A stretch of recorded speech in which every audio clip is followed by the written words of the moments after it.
All right, everybody, welcome back to season 2 of Connecting the Pack. This is your host, Abdullah and in season 2 of Connecting the Pack, I'm trying something different. In this season, I will be co hosting the podcast with a former guest of mine who goes by Veronika Becher. I cannot take this serious. Okay, cut it. Pause it. No cut it. Just raw audio. Raw and unfiltered. Unfiltered, exactly. We're just changing the name to Unfiltered. Thank you so much for having me. So, how was your summer? Gosh, a lot of people ask me this question, and sometimes I find it very hard to give just a concise and solid answer that sort of captures the whole experience of my summer experience. That sounded a little bit too redundant. But essentially, I remember one of my friends asking me when I came back, how was your summer? And I think I started with my first surreal experience of the internship, which is being part of the conference where they've officially announced the launch of the JLOTS mission, which was essentially the humanitarian corridor that was established to bring assistance to Palestinians from Cyprus. And it was a mission that that was presided over by the Pentagon in addition to a variety of other entities like USAID. And so when that mission was officially launched, the Pentagon, alongside USAID, they decided to reach out to a select few of journalists to be part of this conference at early in the morning of, I don't remember which day it was, but it was early in the morning. They had this conference, and it was such a surreal experience to be witnessing history unfold before my eyes. It was a crazy experience, and I still remember actually the time when my boss texted me the night before, around 10:30 p.m. And as you already know, I'm an early riser, and so The opposite of me. so Like, I why not jar? Oh my gosh, now I'm like talking to last name. Najjar. That happened to me in one of the That's episodes. The guy told me to crazy. call him by his first name, and I started calling him by his last name. So basically, Najjar, Mr. Najjar. Yes, Becher. I gotta work on that. Becher. Becher. Not bad. Not bad. Not bad. Mhm, Okay. accepted. Well, I'm a night owl. I just like recording episodes at midnight, working on it at midnight, and then waking up at 10. Well, I you were- noticed that. Yeah, the opposite of Yeah. you. No, that's the thing. I remember my boss texting me at 10:30, but I was asleep.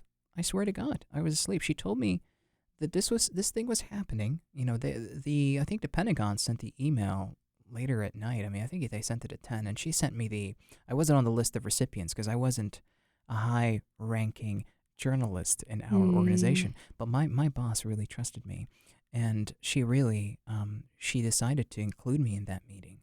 So she sent me the invitation when she received it. I think around 10:30, and I was asleep. But I still remember that night. I woke up I think around 12, and I needed to use the restroom, and I saw her text, and I saw the email, and I was like, whoa. She was like, don't come to the office. This is what you got to do, and just be sure that you relay the information that you hear and share it with us so that we can share it with our offices in Dubai. And that was such a surreal experience for me to be waking up in the middle of the night to that text message. And so I was really nervous. I go back to sleep. I wake up the next day. I have my coffee, and I set up my laptop, and I, tune into the meeting. And it's just the mere fact that I was present with some of the most prolific Influential. journalists, Yeah. and being part of that conference and that brief, it sort of set the tone of what I was going to be experiencing throughout that summer with that organization. And sure enough, that was not the only surreal experience of my internship there, but it was probably the first where I was like, oh my God, I can't believe that just happened. So to go back to your question, I mean, I find it very difficult sometimes to answer how my summer was because it was just a roller coaster ride of different experiences and different engagements with people and different conversations. And just forming a lot of connections and establishing good relations with many individuals and having get-togethers, you know. I know exactly what you're talking about. I went twice to DC over the summer just to visit him. And the amount of questions I got from my friends asking me if we're dating or not or something else is happening is just crazy accumulating at this point. Mm-hmm. And every single time I had to explain to them, no, I'm visiting a friend in DC. And it was one of the best deep talks that we could have randomly in the kitchen at like midnight with our food in front of us, Oh my not touching it at God. all, and then talking for like hours about different things. I remember that night. I swear to God, I remember when you left, the like 2 days afterward, I was telling Will, our wonderful host, who had me in his house throughout the entire Mhm. summer, I was telling him this table and this lantern right here witnessed the deepest conversation Just ever. that you guys have probably ever, experienced in your house. But I still remember that. Yeah, the funniest thing is that so you were, I think during that day, you were out in DC. I was still in Fairfax. And when Crazy you, day. Yeah, I was, you texted me and you were like, I'm coming. And I got out of the restaurant because I already had like dinner plans. I already had a plan of which place I wanted to go to grab food. So when you text me, you're like, I'm showing up in like 10 minutes. And I just bolted. I was running in the street holding that bag of food. Oh no. I was trying to make it to the house. I didn't even know that. Yeah, I didn't tell you Now I that. feel so bad. No, because- I was running late. And while he was doing that, I was walking around calling a friend, and this random guy turns around and is like, did you hear that Trump got shot?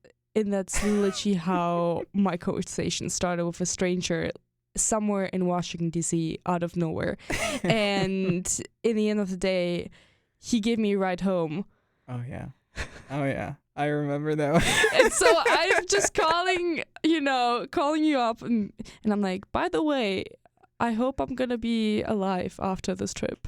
But this guy was so nice. He actually reached out to me a couple of days ago. He was in Raleigh, Oh. but I couldn't make it because I was like completely I was like busy with orientation week and everything that's just happening on campus, and I couldn't make it to dinner. So Oh, no. I apologize, but it was so funny. And we entered his car, and he was like, that was just the most green flag I've ever seen. The greenest flag. Greenest one.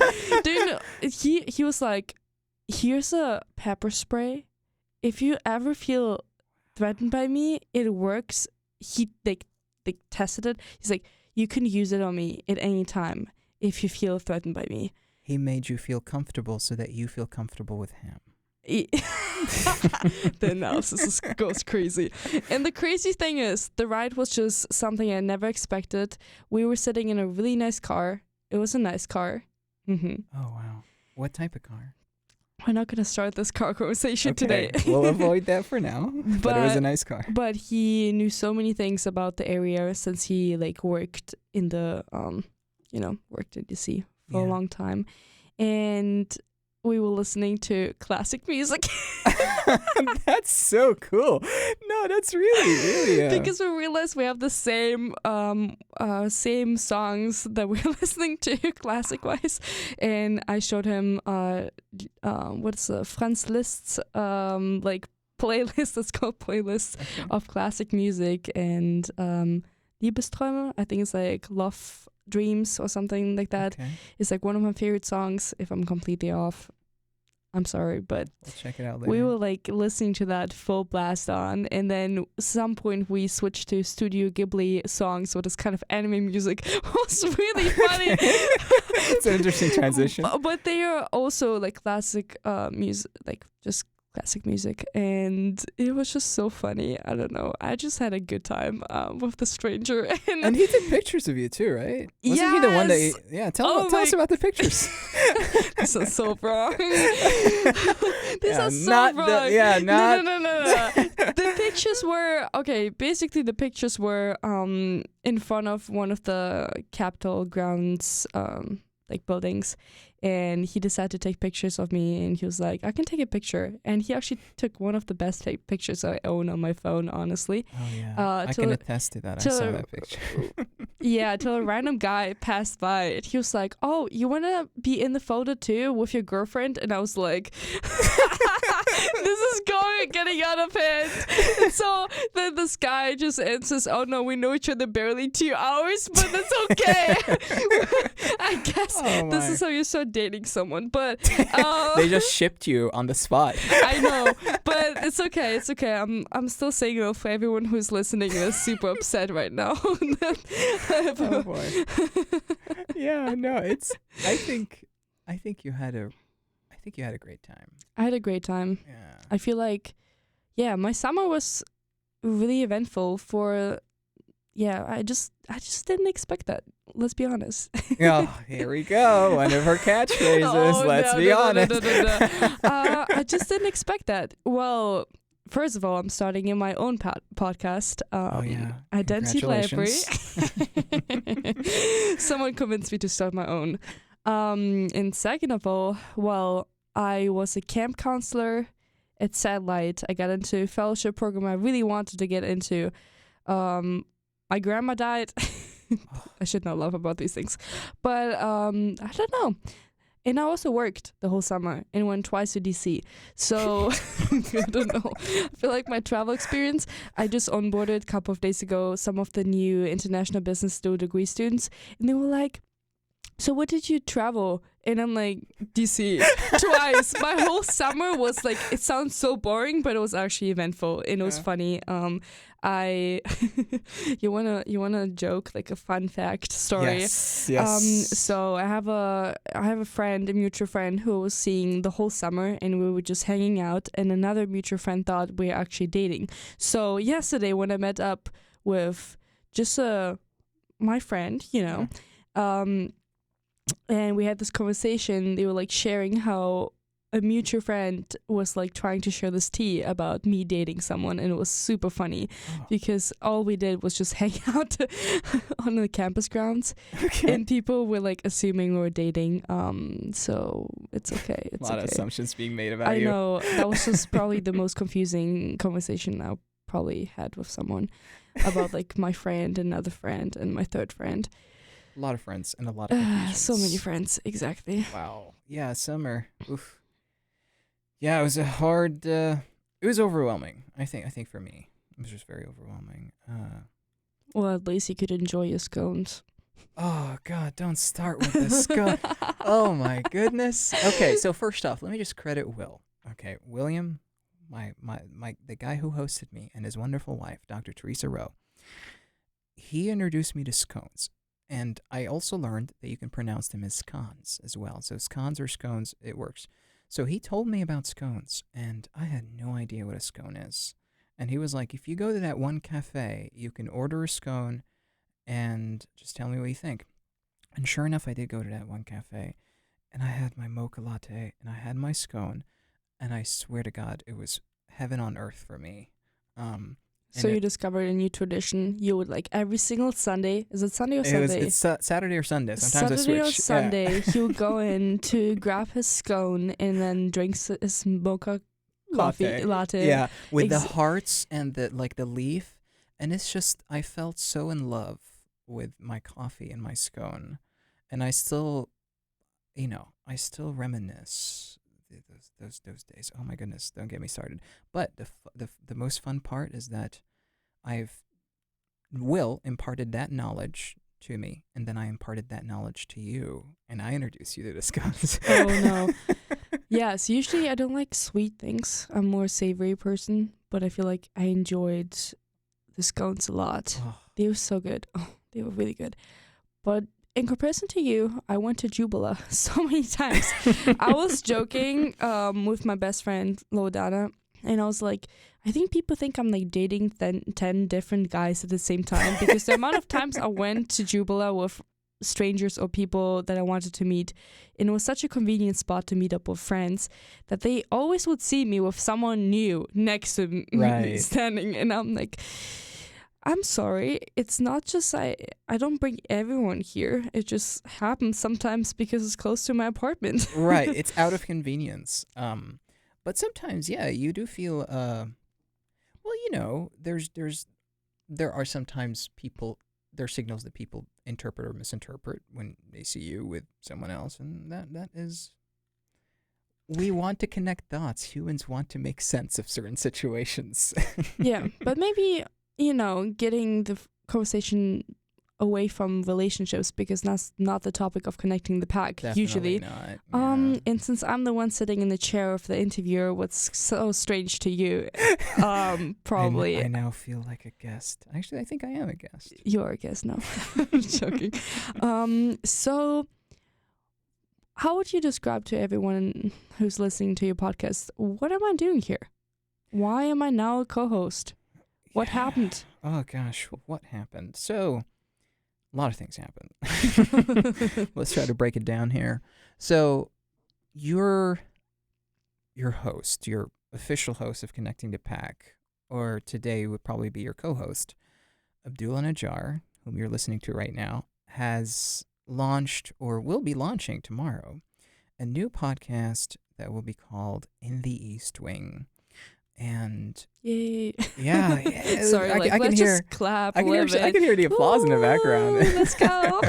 But, new podcast. Yeah, no, essentially, In the East Wing will be a raw depiction of the Middle East, an unfiltered depiction, through the eyes of those who experienced it in different capacities, through those who experienced the region in different capacities. So I'll be having conversations with people who have either served with the U.S. military, or who have been part of the intelligence community, or who may have had experience in war reporting. I might be including other individuals as well, but essentially this is the category that will be targeted, and this is the type of personality that I'll be including on my podcast. But at the same time, I didn't really want to let go of Connecting a Pack, because I feel like it's my first project with WKNC. It's my baby. I'd hate. I would be remiss if I were to let that one go. So, you know, Shame on you. Shame on you. Otherwise, I will not let it go. And so, going back to your question, why are you at the interviewer seat? Well, Veronika, who's also been a guest on my podcast, listen to the last 2 episodes. Yeah, if you have 3 hours of life and you Uh-huh. just need some white noise, like my friend would say, in the laboratory. Oh my gosh. Yeah, listen to our latest conversations, our last conversations on a podcast of season 1. So Veronika will be my co-host. She's been really interested in joining WKNC, and she has obviously her own podcast too, Identity Library. But we've both enjoyed. We've admired the theme of we admired the theme of Connecting the Pack, and we love this idea of engaging with international students. So we both didn't want to see it go to, we didn't want to see it end or experience an abrupt cancellation.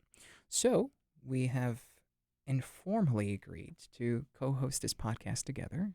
And so just to give you the view of Veronika sitting on her bed and randomly getting this message out of nowhere, who's stressing out already over her own podcast that was initially co-host idea, end up being Veronika, do it by yourself. Identity Library can be can be a podcast only with yourself. And I'm just sitting there, I don't even know if I can do it by myself. Like, can I even be a good podcast host? And then I'm getting a second podcast also on my shoulders. And I'm like, and now we're going to change the name. It's going to be Connecting the Pack with the Stalker. Because initially I was apparently the stalker listening to all the episodes, and now I'm co-hosting it. So this is how far common life if you're a stalker first and then you're part of it. Okay. You have entered the world of connecting the pack. I'm the one steering it.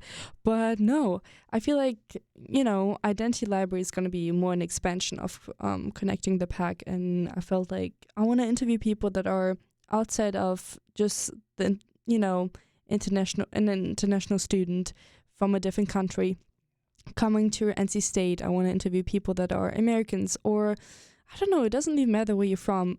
Anything that just is connected with identity itself. Whatever topic you want to, talk about. Mm-hmm. Yeah, and that's this is a great idea, phenomenal idea that I'm very excited to see come into fruition. I mean, you've already recorded a few episodes and that are pending the release. 4 episodes. We're getting there. No, you're starting off on the right foot. I mean, I remember my first episode, and I was just new project, feeling very nervous, and you went in face first, 4 episodes already, and for me it was just like just scouting for people, trying to figure out who to talk to, but it was such a very I loved the process. Thank you. The issue is only editing everything. Oh boy, we don't want to disclose that, but the cat's already edited back. So yeah, it's like when you record so many of them, and I feel like I wanted to record most people because I feel like once school starts, it gets so complicated to match each other's schedules. Yeah. So I'm like, I might just as well, record it. And I also recorded with my best friend who just left. She just arrived in Spain, so shout out to Loredana. Shout out. If she's listening to that, she was stressing over the first episode that we recorded, and I was stressing too. So we both were stressing and nervous, and it was literally such a short time frame. She arrived for 2 days to Raleigh just to say goodbye, and I managed to record a whole episode. Wow, you guys did it. I'm just so surprised at how you guys, because it was your last week at the internship. I think it was hers too, right? Last week. Yeah. Last week we worked at the same company the whole summer. Well, it was really nice. Yeah. But then you were texting me like, stop being in the studio. Get out of the studio. Wait, did I text you that? Yes, you did. You're like, enjoy your time while it lasts with her. And then Lodana, on the other hand, was like, I want to record more. Let me talk more. This is fun. I love talking. I can't believe did I say that? Well, wasn't it? I think we may have had like a phone call or something. I don't remember. You texted me. You were like, Veronika, stop being in the studio. Get out. Enjoy your time. And Laura's like, I want to record another one. I'm like, okay, let's record another one. Let's record another one. Oh my God. And it was fantastic. I loved it. I loved having her as my first guest on the podcast. And then literally 2 days later, we just decided to post it on a story. Another person approached me, was like, I want to tell my story, and this is how it just continued. Gosh. Also, shout out to International Tea Time. That was literally featuring us, connecting the pack. Were they featuring? Yes, they are really fantastic people. I love the idea. It's basically you come in. It's each week on a Friday. I don't remember if it's a Thursday or Friday. What day of the week? But it's on Centennial Campus, and they just serve you tea with some candy, and you can just introduce yourself and talk to people from different countries. Oh my It's a fantastic idea. Something they were running for quite a while, and I decided to join for once.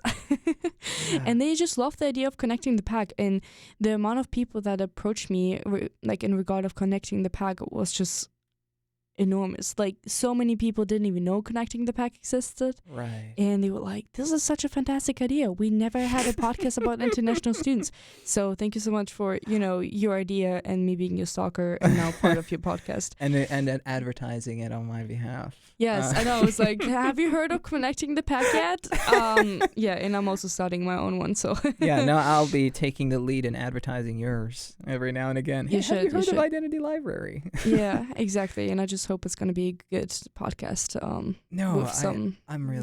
sure it's going to, I think it's just the way it started. I think it's just people are interested.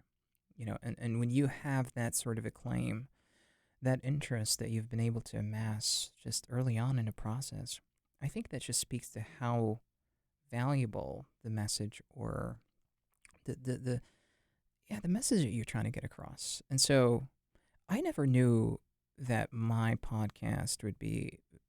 I just didn't. I just did it because I loved having these conversations with these international students. But now you're telling me that a lot of people actually love the idea, and I think that further reinforces my belief that I shouldn't let it go because so many people out there seem to be very interested in it, and at the same time, not so many people out there know of its existence because I think my aim initially was to really enjoy these conversations and have these conversations without necessarily having to advertise it or publicize. Because at the end of the day, having this sort of deep connection with someone or having this engagement, I think it's for me it's more valuable than wanting to Reach 1,000 people. yeah, that is more valuable to me, the idea of the conversation in and of itself than the actual exposure that conversation is going to get. But I always think reaching just one person is enough. yeah. Like, you know how you talked about how you had 2 listeners the whole time and you didn't know there's a third listener? I didn't know you were the third listener. Yeah.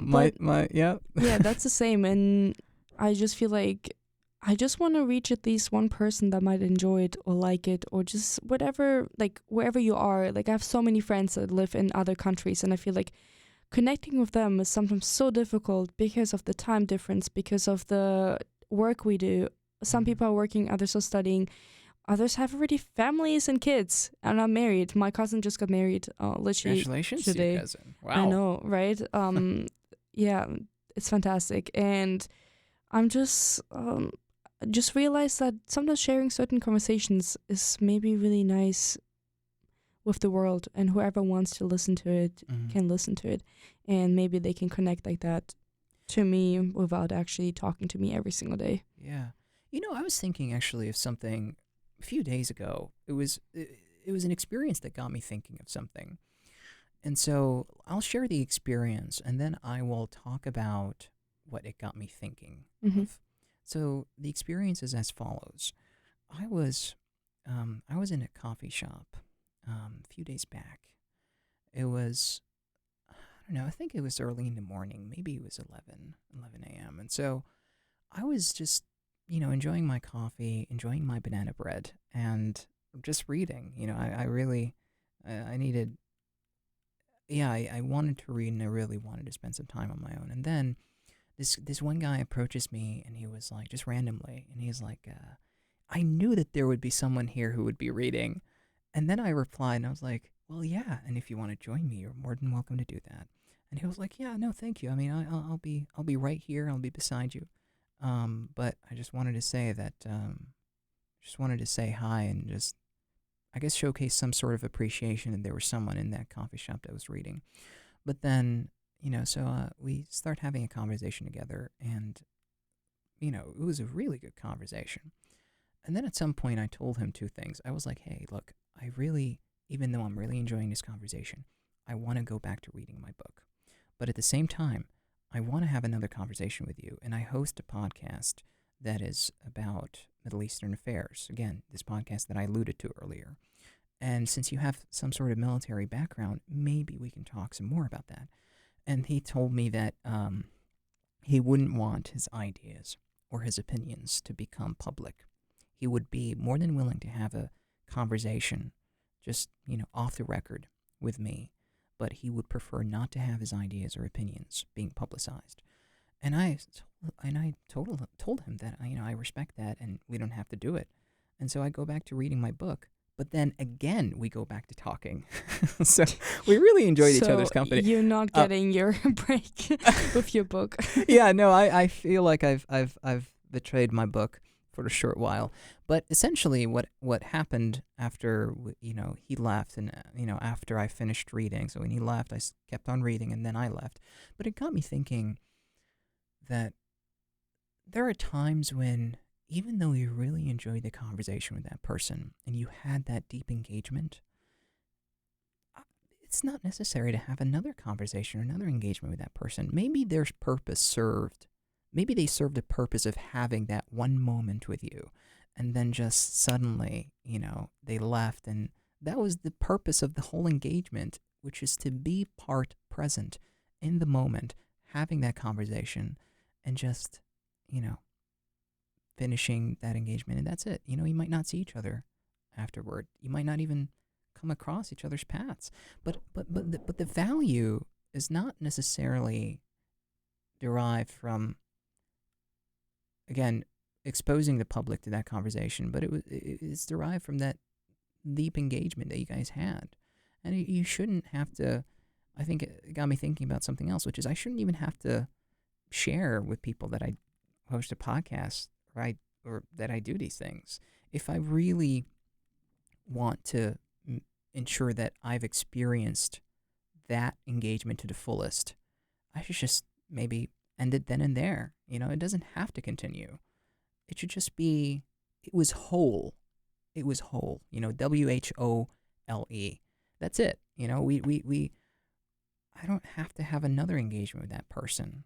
They served their purpose. It was enough. It was enough, yeah. It literally ties into the conversation we had about meeting people, and exactly. We were literally meeting up today in a coffee shop and just talking about different things and catching up.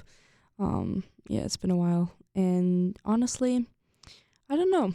I feel like we meet people for a reason, and whatever reason it is, if it's positive or negative, it doesn't matter. If you help the person in any kind of way, even if for the smallest reason that you can find, that's enough. And sometimes you don't see people at all. Sometimes you don't need to see them again. And sometimes you see people years later randomly in a bar.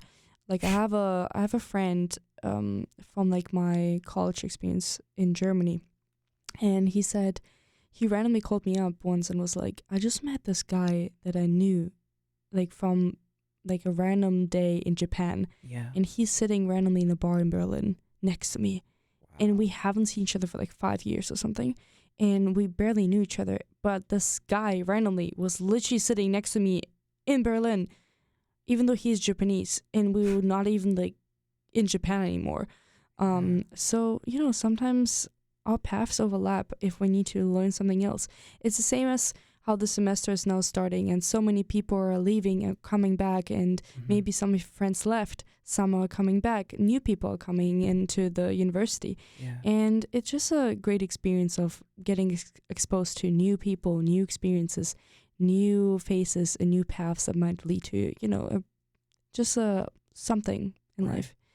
Yeah, gosh, it reminds me, I think, of something I mentioned to you earlier this morning about this one professor of mine that I wanted to, we wanted to grab coffee together before I left to DC, but we never made it. It never came to fruition. But essentially, the idea is that we had an interaction together. Then we had, funny enough, I was meeting with a friend in that coffee shop. So my first interaction with him was at the department. Then I was meeting with a friend of mine at this coffee shop, and I saw my professor across the table, and I told my friend, hold up a second, I want to say hi to my professor. And he told me that the minute I was walking into this coffee shop, I was thinking of you. And our interaction was 2 days before that. And so he told me, again, during that get-together, when I saw him at the coffee shop, he said, I really want to grab that coffee together. Let's try to make it happen before you leave. We were never able to make it happen. Then, remember when I shared the story earlier, I saw him when I came back from DC, just randomly out in the streets, and he looked completely different. Usually he would have a newsboy hat on, a vest with a pocket square, and some fancy pants. But this time around, he had this cap, rotated. Very, very minimalist attire. Casual clothes. Casual, sweatpants, and just this casual sweater. And we walk past each other.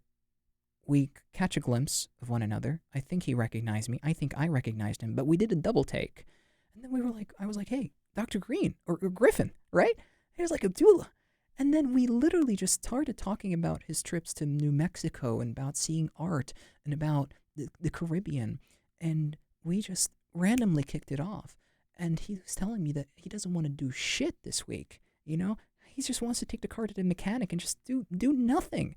And then we said, we got to grab that coffee together. But you know what? I don't think it's meant to be. I don't think it's meant to be for us to grab coffee. I think we are only meant to come across each other's paths every now and again, maybe in that one coffee shop, maybe out in the streets, but I don't think it's meant to be. And so it goes back again to what we were saying earlier. I think the purpose that him and I serve in each other's lives is to come across one another in different contexts, kick off a conversation, and then just leave. And we enjoy each other's company. We really do. I mean, we just clicked. And, you have to consider, right, the age gap, right? We're completely, I think we have different interests. He's interested in Latin America. I have a lot of interest in the Middle East. He comes from a completely different world. And I come from another completely different world. But I think the only thing that we have in common is that we come from Africa. That's the only thing, or maybe our fashion sense as well, because we both wear newsboy hats.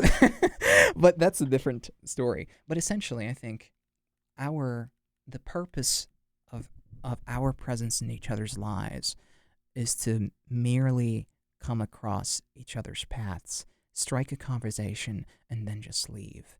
And I know that even though I intended to register for a course with him, I'm sure that's not going to happen. So, but I'm curious, just a question. Yeah. Why would you not just stop your day and just grab coffee in the moment when you see each other? Why do you try to schedule it later? Yeah. It's the same conversation I have with people when they tell me, I don't have time. I'm sorry, I'm too busy. I'm busy too. Right. When people think I'm not busy, well, they have a misconception of how my schedule looks like. Mm. The question is more, will you find time? I have a friend who I just recently got introduced to through like another mutual friend. And he's like busy the whole week, super busy. But he found this like 1 hour slot in his like schedule between working and being on campus and introducing new scholars to the campus. And he's like, okay, yes, I know I'm really busy, but I will give you this 1 hour. We can just meet up at the library and talk. And I'm like, that's the dedication I want. Yeah. So what I mean is we prioritize different things in life. I'm not saying you should have conversations with everyone. Mm-hmm. It's the same as you shouldn't date everyone. Right. You shouldn't have a podcast with everyone. It's the same conversation I have with you when I tell you, stop making the podcast your life. You don't have to interview people every single time when you meet them in real life. Right. And then handle it like a podcaster who needs to ask questions at the dining table. You know exactly what I mean. Oh, I know what you mean. But what I mean by that is also, it's okay to not always have these deep conversations. And there are certain conversations I would never record on a podcast because I just wouldn't like to publish them. Yeah. They just are so private and so, I don't know, I just don't need them to be published. And they're unique to that one moment, yes. right? And it's like when you cherish the moment and you live in the moment, you don't think what's going to happen later or next week. And if we're going to see the person again, it feels literally like a situationship that you have with a person for 3 months and you know the person will, and the person will leave in 3 months and study abroad somewhere else. Yeah. That's literally what it is. And you know that right now you're just living in the moment and you're supporting each other, having deep conversations, but maybe you will never see each other again. And that's how it is. And that's how life sometimes happens to us. Yeah. But I also feel like if you really wanted to, you could have said, hey, wait a minute. Do you want to grab a coffee now? Well, that's a good idea. But he already had a cup of coffee in his hand. He was going back to his office. And I was going to the coffee shop to grab my coffee. It would have been actually, so that's a good idea. It would have been maybe, there might have been a possibility where I would have said, even though you have a cup of coffee in your hand right now, maybe let's go back. Do you want to go back with me to Cup of Joe? You know, that's a coffee shop that I was going to. It might have worked out. Maybe it wouldn't have worked out. But I think you're onto something here. You know, I think there's a side of me where I'm like, maybe it's not meant to be. And there's another side where I'm like, maybe I should take your advice into It's consideration. It's 50-50. It's sometimes, like I like to say it, the universe doesn't want you to be with the person and you can live in the same street. And for some reason, when the person fulfilled the purpose that they had in life, you will maybe never see your neighbor again. Like, you can take a class together, you can study in the same major, and for some reason, for a whole semester, not see each other at all. Yeah. Even though you're in the same street, you live literally next to each other, but you don't see each other as often. Mm-hmm. But then there are moments when it's the opposite way around. And I feel like there is a thing like wrong place, wrong timing, but also at the same time, it doesn't exist. If you want something to happen, sometimes you can work towards it. You just have to bend it in a different way. It's like you need to be committed or improvise, change the flow the way it would usually go. That was such a poetic statement. Or it can be the other way around. Sometimes just you shouldn't force it. If it's not working, then maybe that's just not what you need. Maybe you think that what you need is the door ahead of you, my little metaphor, my favorite metaphor. Yeah. But sometimes you just need to take the window and see that the world out of the window is much better. I like that metaphor. And that's exactly how it works. And maybe you'll see that your professor maybe you want, and that's okay. And it's the same with people that you want to be friends with. It can be completely the same situation. And by the way, today I was at my other professor's office. That one professor I referred to, the one with the coffee guy, he walked past the office. My professor said hi to him, but I was at an angle where I wasn't visible, and he just walked past the office and he didn't see me. And so it's like we are maybe even in other instances we were within we were within close proximity. We were there, but we just didn't know of each other's presence. But maybe one of us knew, or maybe neither of us knew that we were present.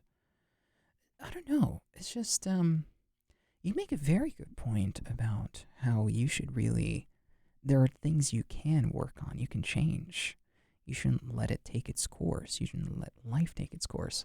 And there are times when you really have to submit and you have to realize your limits and what you can and cannot do, and what you can control and what you cannot control. I know that him and I can't control whether or not we want to grab coffee together, but maybe we want to submit to the fact that, or to the idea, not necessarily a fact, that you can't find the time. Yeah, we maybe want to submit to that idea, but maybe we shouldn't, right?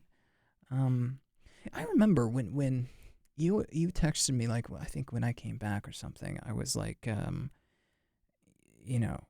reach out if you want to meet up. Well, you said you said let's meet up when you go back, and then I may have said, just text me maybe a day before or 2 days before, and I'll make some time for you.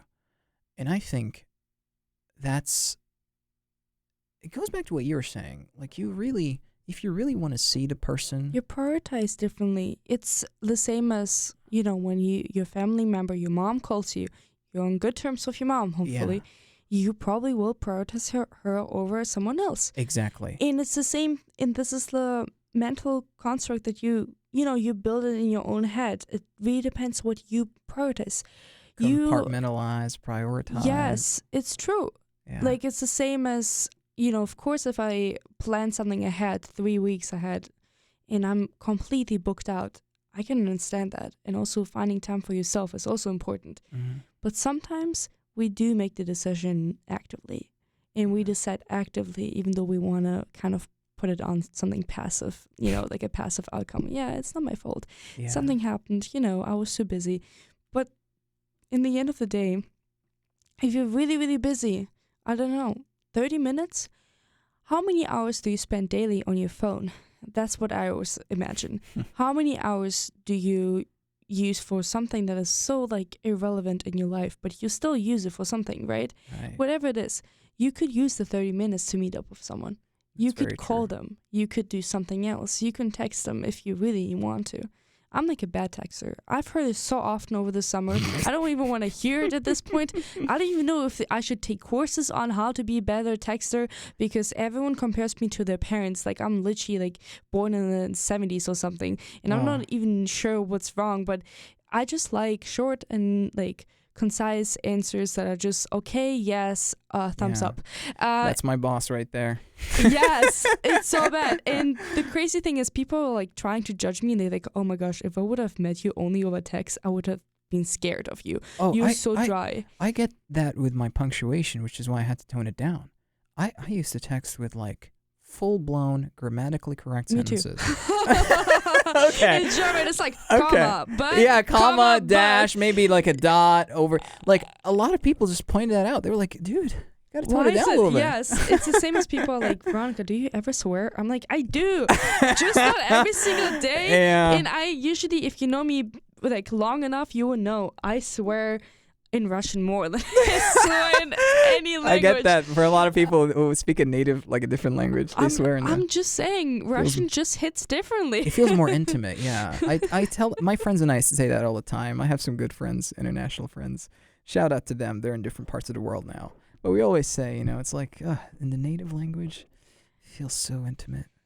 Yeah, I don't know. I wouldn't really swear in German, though. Even though I'm German, I just feel like Germans don't have enough swear words. But in Russian, there's so many of them. You can like create out of a normal word.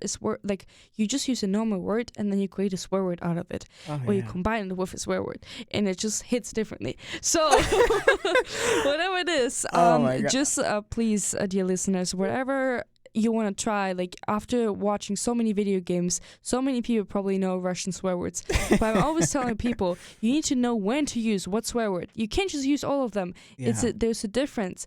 While in English it works really well with, like, I'm not gonna swear now, but use almost any swear word and you can put it in whenever you want. Right. In Russian, you need to know which one you use in what context, and so based on that, this is how you start learning a language on a different level. You learn how to swear. But I'll tell you a joke here about swearing. One of my good friends, and this would sound really hilarious. One of my good friends, we play a funny game. Okay, so we say a number. Okay, one would say a number. Say it's 8, and then we have to find. I don't know if I can say that. I love how he's already swearing as well as laughing, and I'm just sitting here trying to like, okay, come to a point. I'm a business major. What's happening? So what we would do is we would play a game, and it's just when we're bored, and sometimes we do it even when we're texting. Like, just bored, I send him a text, say number 8, and he'd say number 8, and I have to come up with a swear that would be so it's. You have to say something that you want to shove up somebody's behind. It's very it's weird, but we would play that game together. It's metaphorical, but I would have to say, okay, say that number, and then I have to come up with an object that would match. And I'm really sorry, this is very unfiltered, very raw, but this is a very good friend of mine. We joke, and I would have to come up with something that a word that would have to rhyme with the number, and I'd have to say, shove X. I want to shove X, like whatever it is, that word. It has to correspond to that number. And I know you're looking at me very crazy because you have a different impression of me and what sort of jokes I use with my friends and all that stuff. But we just literally just come up with a number. I have to come up with like a word that rhymes with that number, and shove whatever it is. It's okay. I have also some good humor up my sleeve. It's just you just have to play Cards Against Humanity with me, and then all the German jokes are kind of like part of me. And it's funny because we played just recently Cards Against Humanity, and it was funny because I literally got all the German cards, like all the inappropriate German jokes, and especially being the only German one in the round, it was funny because when I started putting out these cards, people just looked at me and were like, "Oh my gosh, is she offended?" And then it was my card. So honestly, I was with my other friend Tanvi. We were in first place, so we actually kind of won together. If that makes sense. Goodness! So you guys were the most vulgar of the group. No, it was just a good group, and it was a really emotional goodbye to my best friend, and yeah, it was just a really nice evening in my apartment. So I'm really happy that it worked out, and yeah, I don't know. So, my dear friends, connecting the pack. We can't just talk for another 2 hours. So especially since one of us has an interview tomorrow early in the morning. And he was just complaining, I don't know if I want to record anything. And he talks longer than I am talking. And that's something that is actually quite rare. I cannot speak. I cannot speak today. No, you're doing fine. He's the one with the actual accent that sounds like an American. I'm the one. Not even. Well, never forget what my friend told you about your accent. And I don't know if we can disclose that here. But it's a good compliment. It's okay. You can share the last story of the day with the green frog in your hand. Okay. Last story of the day. Oh my goodness. Okay, so this was one of your trips to DC, the second trip. It was the second trip. Yes. It was your second trip to DC. I had a goodbye party. And a lot of my good friends showed up, including yourself. And we had this one guy. He's such an eccentric fella. Okay, he's a retired CIA agent. He is known as the Mad Dog, and can I interrupt here? She already wants to jump in. I just need to interrupt for a second. When I told this to my friends, they looked at me and they're like, "Are you okay, Veronika? Are you a spy?" I'm like, and they were seriously like, really? "Are you okay?" I'm like. When you told him what? What did you tell him? Next time I should say yes. About the story or about the get-together? About being a spy. But no, I will be a bad spy, so it's okay. Yeah, we don't want... I think you get a lot of the spotlight. And so if you're a spy, that's just a no-no. We want someone that's forgettable. That's okay. And no, people wouldn't forget you. So I think you would make a poor spy. I've noticed that. We had the small pack leaders. So I was one of them for the International Orientation Day. And yesterday a guy approached me randomly on the street and was like, "Oh, you are a small pack leader." Right. And I'm like, who are you? So at this point, I'm not surprised if some random people see me on campus. They actually know who I am. Yeah. And after they will see my face and put the podcast to my face and they actually know who I am, they will be really terrified. Well, that's the thing. You would stand out. And so I will be a spy. Yeah. Yes, it's okay. You need to blend in more. It's okay. Next time I'm just going to put a mask on and maybe I'm going to blend in better. So the story. So as the story goes, we had so one of you were present in that wonderful dinner. I had two good friends of mine. One of my good friends, Holly, war journalist. I really admire her story and the work that she does, and her husband Ryan, and their wonderful daughter Raven. Ryan, great guy, military background. Raven, a 1-year-old. Okay, you're giving child. like a full description. Let me get to the crux of the matter. So one of the friend that one of the other friends that I invited was Jim Mad Dog Lawler. He was a former guest of mine on the podcast approximately 2 years ago, and I invited him to our dinner. And he, at some point, he made a remark, and he said, it was about me, and he said, the first time I met Abdullah, I had no idea that he was an American. And, you can't tell because he doesn't have an accent. That's what he was saying. And then he goes to his left, and there was Holly sitting there. She's Australian.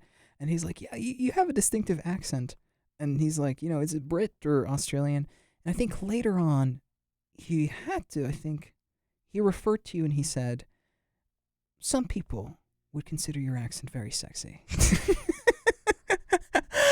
That took the whole room by surprise. No one expected. I think he just had to comment, about my accent at some point, and I was just sitting there, and I'm like, and he repeated it a second time when he was like, about to leave, like, oh, but you're German, you have a really sexy accent, and I'm like, and I'm just sitting there, I'm like, I never considered German to be a sexy accent. I think Russian sounds better, but that's also like a preference of mine. And you would never, and you mentioned that already, you would never forget that compliment. I will never forget that.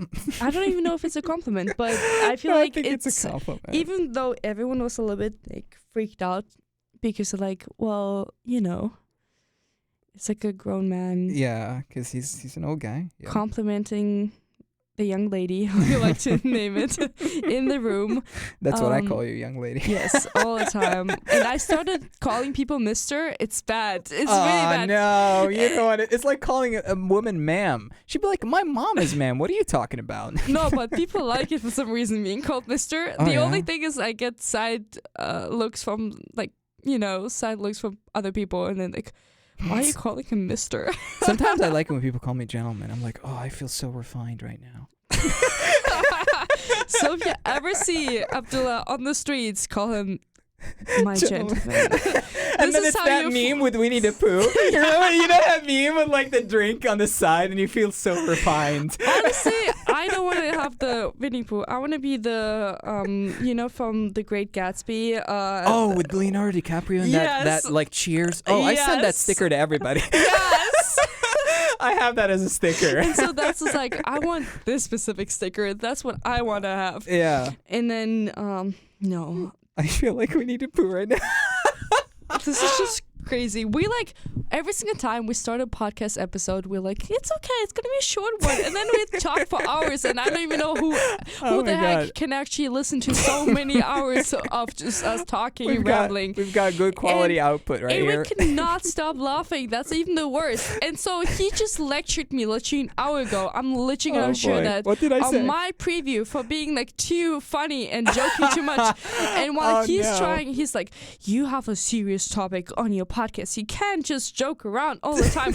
And then him just sitting there laughing in the corner of the room. No. So it's not my fault if something sounds really funny. But yeah, it just proves my point. Germans can be funny. Yeah, they can But be. today we heard a new input. It's called "We Have Smart Jokes," and apparently people are just not smart enough. So next, I saw a meme. By the way, I saw a meme 2 days ago. I should have sent it to you. But essentially, it had one side of the picture was with the starfish from SpongeBob, and it said Patrick.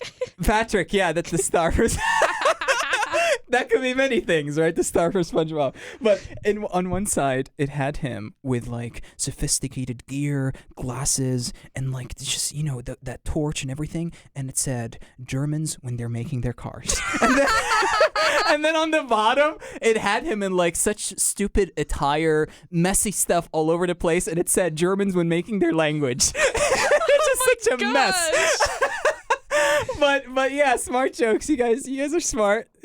No, it's just next time I'm gonna say, "Oh, you're just not smart enough to catch your jokes." That's literally what it is about. And then I'm gonna offend a whole nation. So maybe I shouldn't do that. Oh my God. But That's the thing. I was like, this meme is hilarious. I don't know. Did I didn't send that to you? Did I? No, you didn't. Okay, And do you know okay. what's funny? When I start sending my friends German memes randomly or like Russian memes, they start getting more German memes.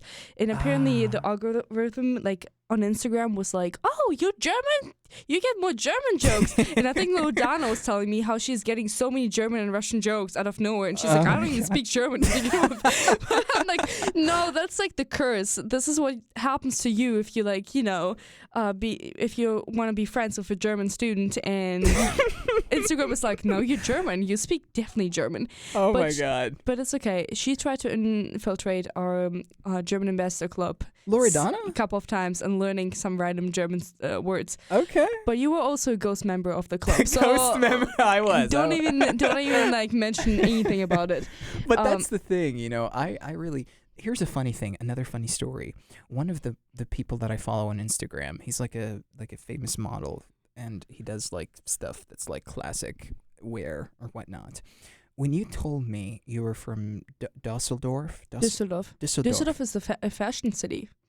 Well, that explains why he's Oh, a fashion okay. model. But that's the thing. I didn't look at his bio. I didn't know about I had no idea that he was from Dusseldorf. But when I met you and you told me you were from that area, I remember like going back to his profile, and it said that he's from Dusseldorf. And I never paid attention to it until you told me you were from that. So many people don't know that Düsseldorf is considered an arts and fashion city, like architecture, fashion, and arts. Next to like Berlin, as well as like Milano and Florence, Paris, like the New York. Düsseldorf has actually also fashion shows. Really, it does. Yes, and we also have. So I don't know the scale, but it's considered a fashion city, and we also have art. A lot of like little galleries that are like spread out through the city. Okay. We have a really old, beautiful arts academy that is like located in a really old building in the middle of like the city, like the old town part of the city. And one of my highlights, like if you're ever in Düsseldorf, you need to find an open hour in this academy. Open hour. And you need to go up to the rooftop and you will see the whole city. And I always tell people, this is like my hidden spot. People don't know that. And sometimes it's open and you can just enter the university when it's like an open hour, open house event. I love roof time. And yes, you will see the whole city. And it's really beautiful. And we have the Rhine River next to it. It's literally next, like the building is next to the Rhine River. Wow. But originally I grew up in Erkrath, but it's like a smaller town. It's the founding place of the Neanderthal human being. Yeah. But you told me about that. But I tell people all the time that I'm from Düsseldorf because I grew up most of my time in Düsseldorf more than in Erkrath. It's like 3 different stations, literally 8 minutes of train ride, and then you're in the big city. Mm. Even though I grew up next to a ranch and with a forest next to it. And I think it's just easier to explain it. And I've been to Düsseldorf so many times. We live next to the city. You can walk there. So at this point, it doesn't make any big difference for me. Yeah. But that's very strange. It's like when you know that when something... Well, I guess it goes back to our... sometimes we have this thing with... Sometimes we have something called, I guess, a sensory overload, right? Where you're so overwhelmed by the information and data around you that sometimes you have to focus on the things that matter or the things that you prioritize. So, for example, with my with this model that I follow, the only thing that for me that matters is the attires and the fashion itself. That's what mattered. So obviously there's a lot of information, right? I mean, there's his name, his bio, and all that stuff in that particular part. But because, I mean, I guess we're wired to connect dots and decipher information in a manner that is simple, right? To make sure that to simplify complex things. So if we're in this room, there's a lot of stuff happening. There's a lot of noise. Well, not necessarily noise. It's a metaphor. There's so much data to try to decipher. So we try to focus on the things that matter. With this guy in particular, the thing that mattered to me was, again, the fashion. But once you brought up this you told me about your background and the fact that you were from Dusseldorf, or I'm sure I'm butchering it still. No, that's right. But yeah, when you mentioned that, then when I go back to his profile, that thing stands out, right? And it's like when you're walking down the street, you see certain cars, you never pay attention to them. But when, say, someone tells you about a particular car or a car you that start they paying like, attention yeah, to you it. start paying attention, and you can start seeing it everywhere. But it was already there. Congratulations on figuring out how marketing works. Okay. Sometimes it reminded me I had to look it up. That's what I was doing on my phone. Oh, okay. There's a movie I really like. It's called Focus. Have you ever heard of it? Yeah, with Will Smith, right? Yes, and that's exactly what I'm always thinking. If you it reminds me of this one scene where they win this bet with this really rich guy because they can they predict the number of the football player he would like pick on the football field. Yeah. I don't know if you remember that part. I haven't seen a movie, but I know. So, okay, give you a little whole rundown. breakdown here. So, basically, they end up getting into this one bet with a really rich guy, and the lady who's accompanying him, she doesn't actually know what is happening behind the scenes. So I'm kind of spoiling it for some people. Please watch the movie first before you continue listening to this. Thank you for the disclaimer. You're welcome. So, and I love the movie because specifically the scene, and they tell him you can choose any player on the field and pick a number that Yeah. is like on the backs, like just any player. Yeah. And the lady that's sitting next to Will is like, you need to choose any player on the field. And she's panicking. She's like, how should I even know? There's so much money on the table. How should I even know which one the rich guy picked, Mm-hmm. And what happens? She picks the right guy out of so many people on the field. And the story behind it is they used effect that they use, or I don't know if it's not a halo effect, but it's like a tool you use in psychology and in business psychology. They will the whole time showing him numbers with one specific number, posters throughout. Yeah. So his whole trip to the stadium was already predicted because they were influencing his path. They were showing him certain numbers on like billboards, posters, Subliminal messages. Yes, the whole time Yeah. with this specific number. So in the end, his brain didn't even have to think twice. It saw the player, saw the number, and picked right away the player. And she, for some reason, she just thought, okay, this is going to be the player because of the same effect. And they picked the same player and they won the bet. And she was a good player to have in the game because she didn't know anything about what's happening behind the scenes. Right. And so she reacted like a normal human being, panicking, being like, I can't do that. You can't just expect me to do that. And, well, they won. They won the money because they influenced him so much throughout the day. You need to actually watch the scene. That you figured out what would the person do and predicted it. You're leading them to do something Yes. you want them to do. Yes. Yeah. By yeah. influencing them in their daily lives. Right. It's almost like, it's not the example in the movie, but it's like, I will continuously give you like napkins with the same number. I will show you billboards, posters, everything you expose on social media. The person has for some reason the number 9 on their like shirt. Yeah. You see all the time number 9, and then you will automatically choose number 9. Yeah. It's a thing that we just do. It's the same thing as people use it sometimes in tarot cards. Very funny thing, maybe. Yep. They tell you, this is what you should pay attention to. And then because you think of that, you stop paying attention to that. Mm-hmm. And Or when they tell you don't pay attention to something, you feel tempted to want to pay attention to it. yeah, it's like, don't think of the pink elephant. Yeah, you think about the pink elephant. That's the thing about, there's a sentence in one of my favorite series. It's in House of Cards, and the lead actor goes, the best thing about wanting someone to do something is not telling them on purpose. It's like a do not enter sign. It just begs you to walk through the door.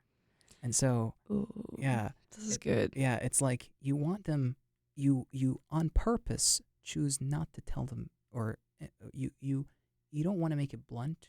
You avoid, on purpose, having them do something you want them to do. But you influence them enough to have to do it.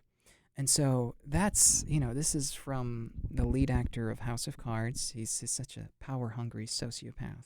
I love how we're having just random conversations about movies on connecting the pack. Yes. Yeah. So again, I love that playing with someone's mind someone's influencing. I literally forgot the effect. I don't think that's the halo effect. It's a different one, but it's a bias. It's like a bias you have. It works the same way. Even you can influence your own, like you can have like a hypothesis, like something like a theory, and you will predict the theory that is right because of the people you ask. There's so many different biases that just influence you. Yeah, there are seven primary biases. I remember taking that on when we're talking about, I think I took that with like U.S. National Security course. Yeah, but, and you take it. Same in business, we take it too. Because we were talking about like game theory and what is it, prisoner's dilemma and things of that nature. That there's always the bias element that we have to go over. But steering back maybe to the actual topic of connecting the pack and why I'm sitting in this chair and maybe not drifting apart randomly. So yes, we're starting the second season. It's going to be a great season, hopefully. And maybe you will randomly hear some episodes that are overs between different, podcasts. Right. And maybe some random conversations like that too. So we're expanding a little bit the topic about connecting the pack. And one day, what is also a plan, to have Connecting the Pack with Abdullah Najjar sitting in the same chair. Oh, boy. And I'm going to be the one interviewing him because I gosh. feel like the story needs to be out there somewhere. Yeah, a lot of people told me I should have my own episode, but being a guest on my own show. Yes, and that's what's going to happen because the assistant or stalker, Veronika, wants to interview him. And even if it sounds right now, based on this episode, like it's the most messy episode we've ever had, it's okay. I just hope someone, at least enjoyed this past hour that we talked. And I hope you're getting more sleep. So I'm sure I will be getting a lot more sleep tonight. So we're gonna bring new topics, new conversations, new stories to the podcast table, to the studios, and hopefully it's gonna be interesting for someone. Yeah, no, I really think it's gonna be interesting, and I also want to thank all of those fans that we don't know of who actually are listening to Connecting the Pack and enjoy these conversations that are being highlighted or showcased on the show. And I'm glad that we are not stopping. We will continue moving forward with Connecting the Pack Season 2 with our wonderful Veronika. Can you say your last name? I don't want to butcher it again. Becher. Okay, yeah. Veronika Becher. Uh-huh. And you have a whole semester to get used to my last name. I'll get it right. But yeah, thank you to everyone who listens to Connecting a Pack, and whoever is moving in right now, starting their new semester, nervous about being a freshman, or maybe nervous to be a senior, that everyone thinks they're a freshman. Literally me. I.e. you. No, that's literally me. Yeah. So if you see me with nowadays an black NC State hat, and you think I'm the one who's talking, with a sexy accent. I'm joking. I'm having too much fun. Embrace that. Yes, embrace that. Oh my gosh. I think I just see the comments and like, you don't have a sexy accent. It's okay. I don't have to have a sexy accent for everyone. I don't want to date all of you guys. But basically, sorry. I need to hold myself back. Basically, I hope you have a great start into your new year. And if you see this one random girl that looks like a freshman, I'm a senior. And I'm not a freshman. So just have a good start, relax, don't stress too much over the weekend, because my professor also sent me today an email already notifying me of the syllabus and the hard work I have to go through next semester. So yeah, I just hope that it's going to be a great start, and enjoy Packapalooza, enjoy the first week. Tally Takeover is literally in a day. Wait, what? Enjoy that, yes. One of the co-hosts probably will not be attending, but it's okay. I know all. It's like, Abdullah, have you been to this cafe? Have you been to this place in Raleigh? And he looks at me, what is this place? And I'm like, you've lived here longer than I did. Well, kind of. And you don't know what this place is? You need to explore more. So I hope if you're one of these people that think that you're going to study only, please find your mental well-being, or take it serious, not find it. And explore a little bit outside of campus, but also not too much, because we still want to, get good grades and have a wonderful year. It's true. It's true. So have both. Have also a work-life balance. Be a German. Feel like a German sometimes, not like an American. Yeah. And if some of your professors is telling you, Veronika, is strange for saying that, you can always quote me and be like, but this girl on the podcast Connecting the Pack said, be German. I love that. That's one way to wrap up the conversation. Thanks for doing this, Veronika. You're welcome. Be German. Feel good. Find your time. Have some free time. Enjoy. Take your well-being serious. And thank you so much for this episode. Bye-bye.